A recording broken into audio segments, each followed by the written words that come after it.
Bu gece onun ağır gecəsidir. Canım fəda olsun sənə ya Əmir Əl-Möminin. Soruşurdu ki, oğlu İmam Həsəndən, oğlum Ramazan ayından nə qədər qalıb? Hər gün soruşurdu.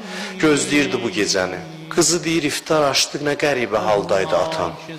Heç çıxırdı göylərə, ulduzlara baxırdı, inna lillah və inna ileyhi raciun. And olsun Allaha, mənə yalan deyilməyib, vədə vaxtı gəlib çatdı.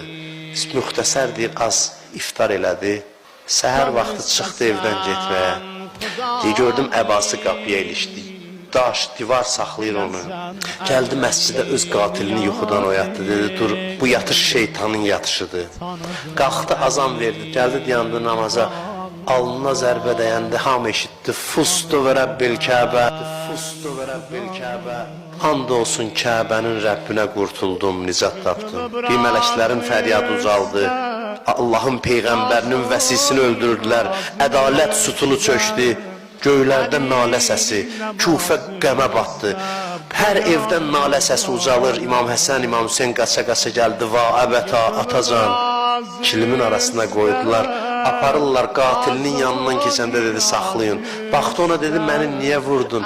Mən sənə pis imam olmuşam, mən sənə mehriban imam deyildim. Torpağı qoydular yarasına, öz-özünə dedi, ey Əli, hazır ol torpağa qonaq olmağa.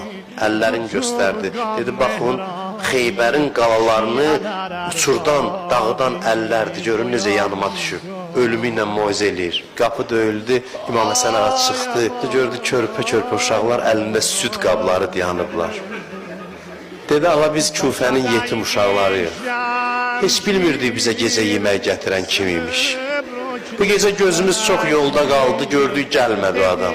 Sonra eşitdik ki, Əmir-ül-Möminini zərbətdəyiblər, vurublar. Bildik, hər gecə yemək gətirən o imiş. İndi gətirmişik, biz də əvəzində süd gətirmişik. Eşitmişik, zəhərli qılıncla vururlar.